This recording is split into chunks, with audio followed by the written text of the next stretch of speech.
I'm pretty sure this will be in YouTube, yes. But this might be a very long video, you know? Because most of the questions are here in the chat. So I guess we could do like this. And, okay, question number 1. This is the question number 1, okay? Question number 1. Okay, that's the first question. So, how to use your space fireballs properly?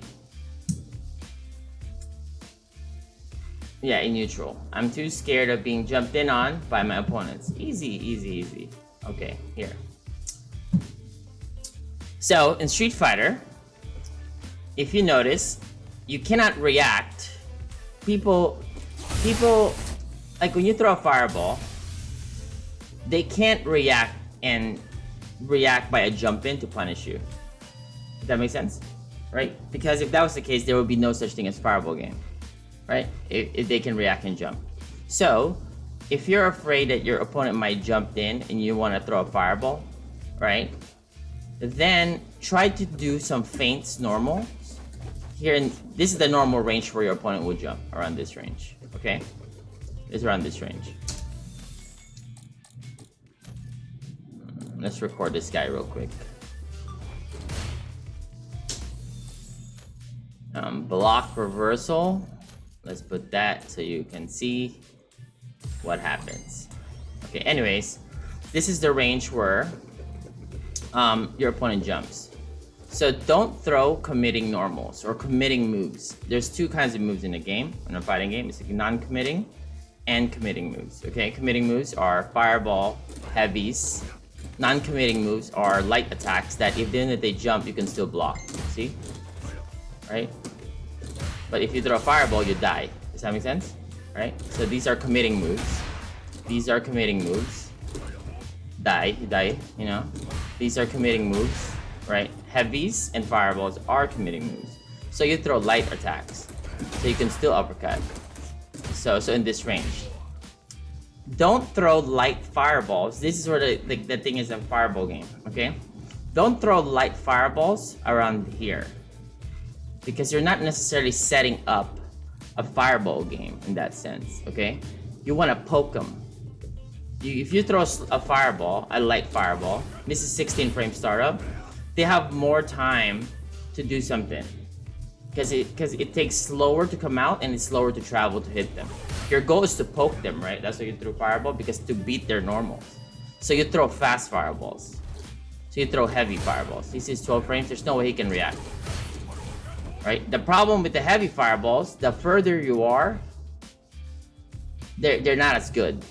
So you need to throw light fireballs so you have more time. Because if you throw a light fireball at this range, you can throw another one. Right? And you can do DP, right? Of course, traditional stuff. So you throw fast fireballs. But you throw fast fireballs, that's gonna happen. So you just throw one fast fireball, non-committing, and then uppercut. Walk forward, cross-cut. Okay? So fakes, use non-committing, fireballs, up when you're up close, throw fast fireballs. For the further you are, throw light fireballs. Sure, there's gonna be a few exceptions in a neutral, but that's how it is. We're talking about basic stuff about fighting games, but yes. Okay, that's to answer your question. Time to move on. Hello, my question is, how do you learn and practice neutral when it seems that a lot of people are trying to skip neutral? The neutral skip part in fighting games are normal in every game that I know of. To be honest, every character has some sort of neutral skips.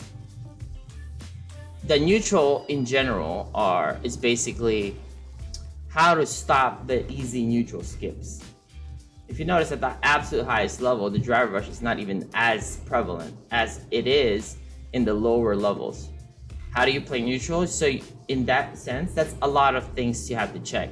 So when people are neutral skipping most of the time, that's usually in the non-pro level, right? So what you do is you need to pay attention to what mostly are the things that they are doing. So for instance, in the diamond, lower master, platinum like range, they tend to DI and jump more or do drive rush, right? but they don't. The dry rush usually happens depending on the character. So what you do is don't anti-air. Like, don't focus much. So if you have your brain, your mental stack, for instance, right? Usually you want to pay attention to two things in that level, two things. So you're trying to check like a few things and then a jump in, right? That's two things. Let's say somebody wants to dash, you want to jab them. If they jump, you anti-air. So that's two things. So now remove the jump from your brain and just focus on checking the DIs and the drive rush, right? So now you can check drive rush, and that's how people check drive rush very well. They remove that idea in their, that stuff in their mental stack. This is why in pro play you see us parry the DIs, because that's less load for us. Right? We just do, if we see something, if you drive rush, we check. If you DI randomly, if we don't have enough time, we will parry. This is why sometimes the jump in, we parry, because we're expecting a DI or something like a Blanca ball or a headbutt. There's a neutral skip, but if you do drive rush, we see green to press guard and strong. And it also matters on where you are at. So the further you are, then they can throw more fireballs. The closer you are, which is here, that's when you check. So try to perfect parry some of them, That's to answer your question. Okay, let me see. What do we do? What's up, Tenchi? What's good? Let me paste that. Question number 2. I hope I answered that question pretty decent. But yes. Let me see. Where's the notepad? Yeah.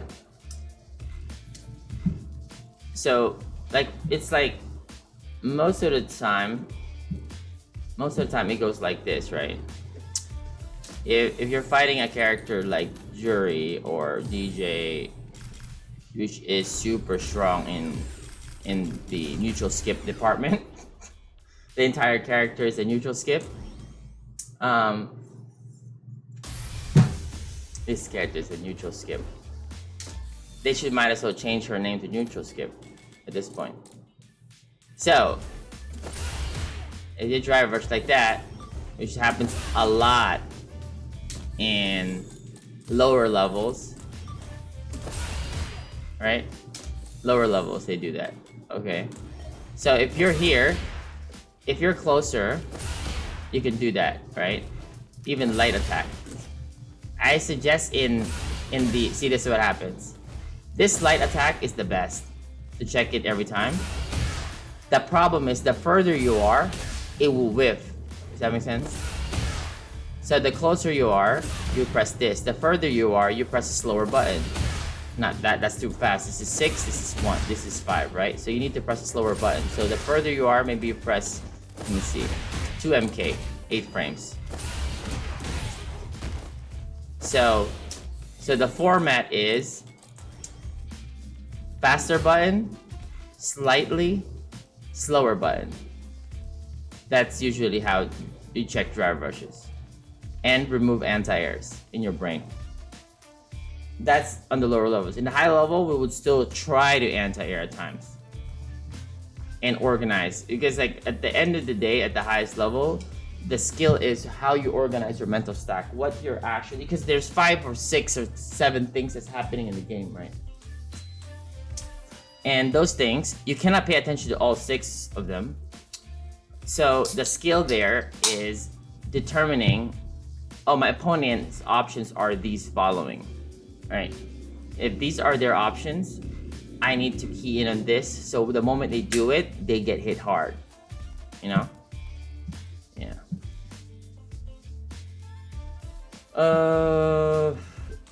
Okay, Pi de Africa, what's happening here? Let me see, question number 3. How come you guys are not asking more questions? You're like, okay, let's see.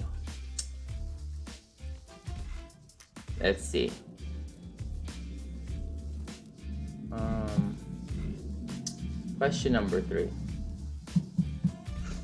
Okay, should I reserve drive reversal for when I'm in the corner or for certain moves? I find myself using it mid-screen when I can't handle the pressure too often. I think that you should drive reversal some heavies, depending on the character you're playing, right? Or the character you're playing against. But it's all about your understanding of the frame data, or how much life leak you have, or how much life your opponent does have. I don't usually drive reversal unless it's a crucial point in the game, or I feel like I'm dominating the neutral, I just want to close it out. Okay, sure, in the corner is a different case, right? In the corner, but mid-screen, you would want to drive reversal if somebody does 2 MK drivers cancel, right? Move here towards here. Right? If Ken does that, you kind of want to do that, sure, because that character. But then, like other characters, you're okay. You can block them. I don't think that it's the big deal. I don't think you should have a mindset of just A or B, or just A. Should I reserve drive reversal for when I'm in the corner or for certain moves, right? Like, I don't think there should be like that. I think the right answer would be, how often, oops, excuse me.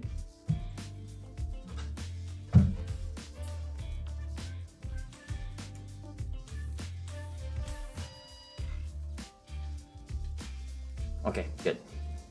The answer there is, how often do I drive reversal mid-screen, and how often do I drive reversal in the corner, based on the circumstances. It's about controlling your frequency. It should be like 100%. It should be like, sometimes I do this, sometimes I do that. Most of the time I would do this, most of the time I would do that, based on the proper risk reward of it.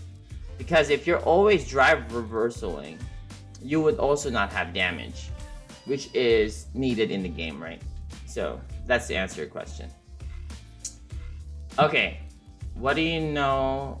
When do you know you are winning and losing neutral? When you're losing life. Loveless, when you're losing life. Right? If you're losing life, you're losing in neutral most of the time. That's a very easy one. Right? But to answer that question in a serious manner, if you are getting whiff punished a lot, and you always find yourself getting cornered almost every round, you're getting out neutral. Yes. If you're getting jumped in and you couldn't anti-air anymore, right?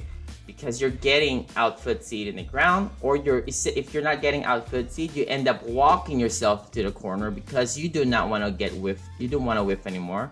You become passive and you get to the corner and you just die. When you also feel a sense of desperation that you end up DIing in neutral because you're getting absolutely demolished, then yes, that's the feeling, I guess.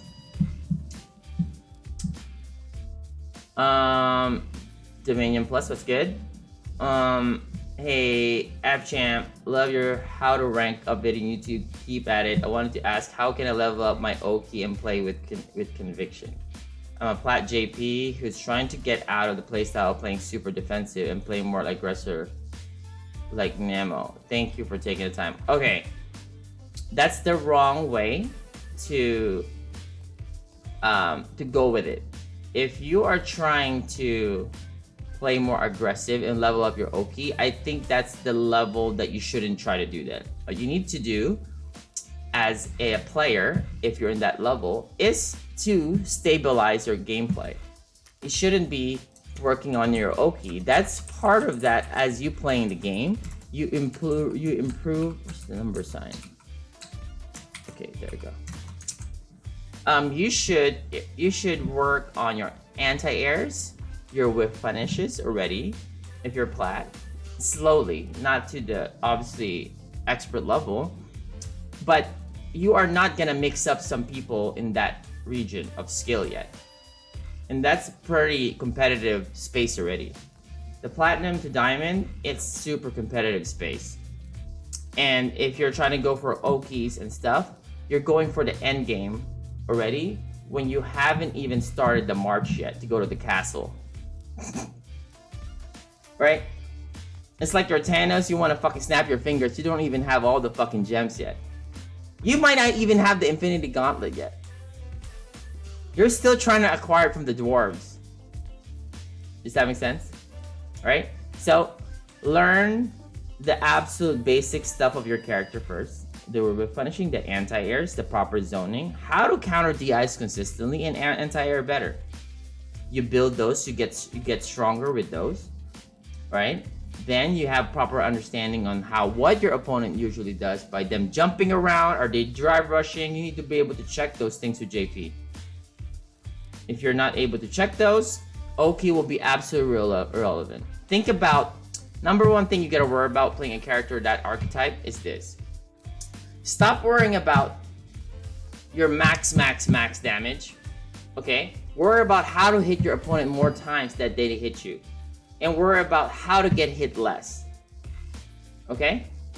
And you can do that based on all the things that I've said like 2 minutes ago. But yes, that's the answer to your question. Okay, Mr. Gonzalez, what's up, man? How do you adapt to players faster? I end up always losing the first game before I can adapt. So you can practice that, actually. Okay. God damn it. Shift. Okay.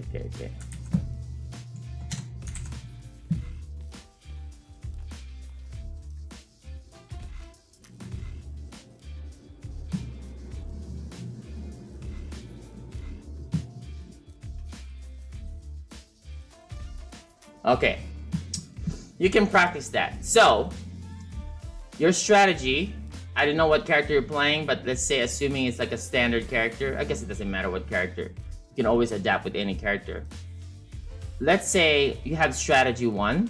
Let's say you are Ryu, okay? You can practice the adapting phase, I swear, especially in that level. Okay, so let's say your strategy is to walk forward and always do this. I'm just giving an example template, okay? Let's say you walk forward and you do low forward fireball, and your goal, your real strategy is, let's say, not to jump, to be quite defensive, but also slowly walk them down to the corner, okay? Let's say that's your strategy template, basic 101, okay?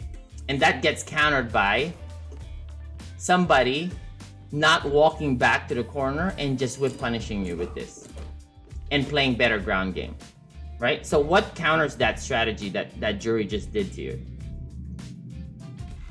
right? What counters that? If she's being passive and doesn't want to walk back to the corner, what do you do?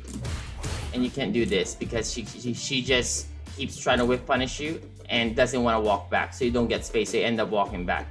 What counters that? What counters that is, well, she doesn't want to walk back, you push her away by throwing more fireballs, fast fireballs. That's your immediate counter to that style. But at the same time, also keeping that idea that she might jump, that you have to also anticipate that by sometimes faking a fireball and then you can anti-air, okay? That's the counter to somebody trying to play some crazy footsies with you and you can't walk them down to the corner, okay?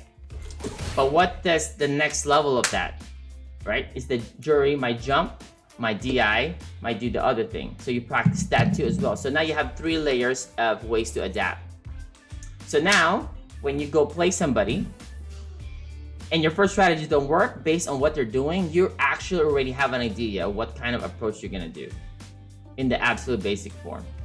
In the highest level, it's a different story because players adapt on per nuance. It's not per style. For instance, let's say this interaction happened and I shimmied, right?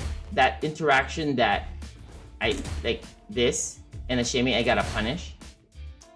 Pro players are not gonna try to adapt on that particular instance here.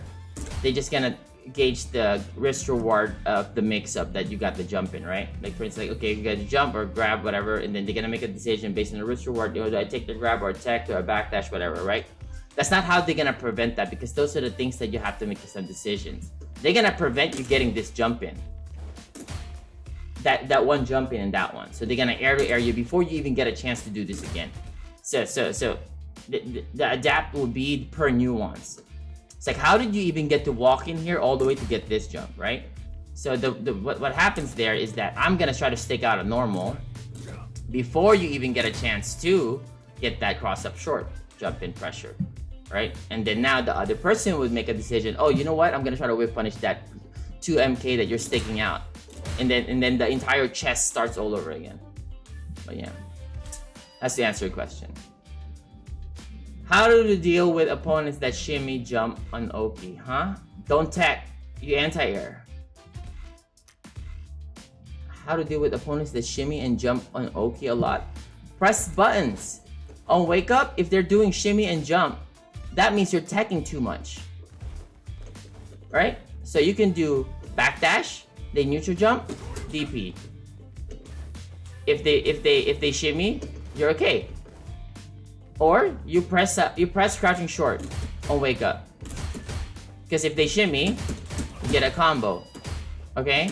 If they jump, they're in the air, you can uppercut. Easy. You're just teching too much. Don't autopilot with your techs. Easy situation.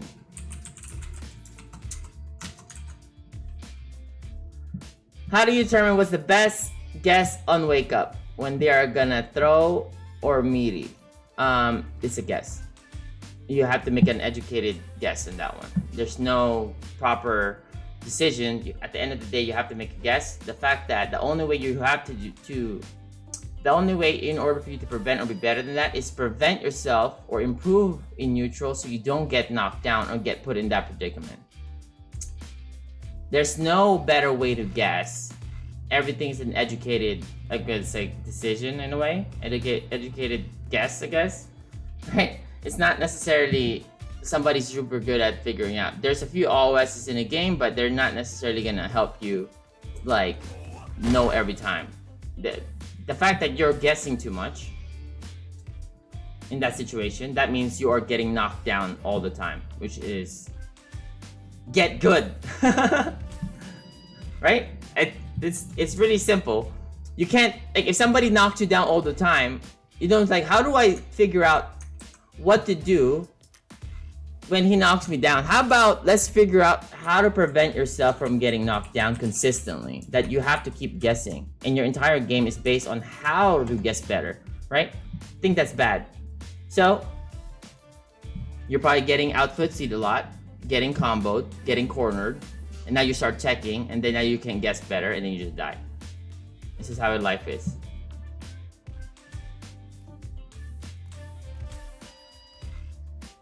Yeah.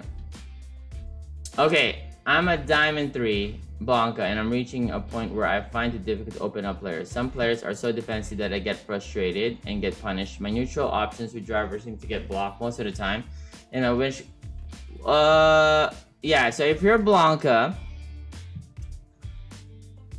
that means you are not using enough, because like, if you play Blanca, he's not necessarily trying to play traditional ground game neutral. That character archetype is very high risk, high reward, very strong set play, amazing character design. Like, it's just, that's just how the character is. So you're not even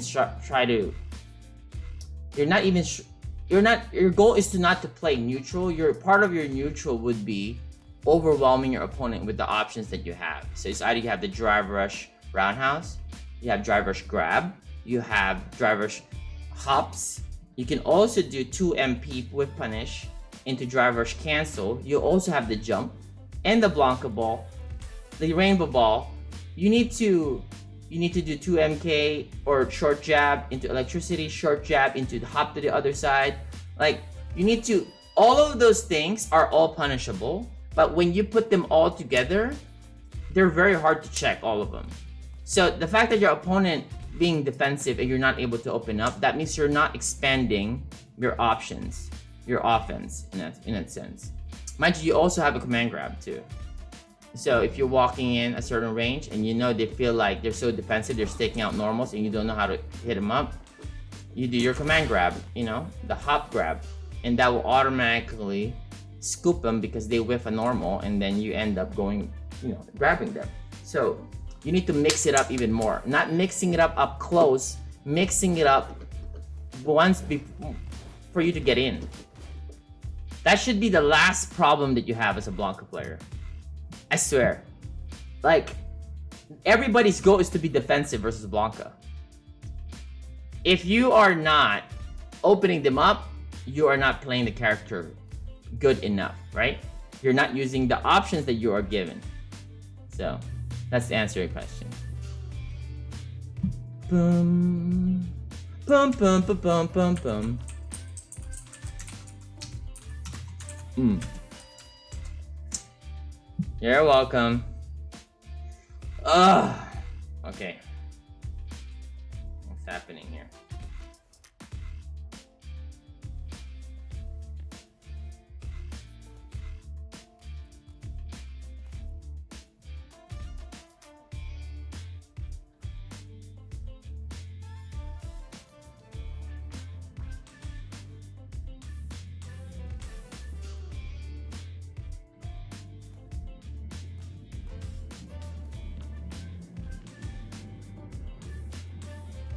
Okay. Hey, Nat, what's good? All right, are we done? Okay, we're done.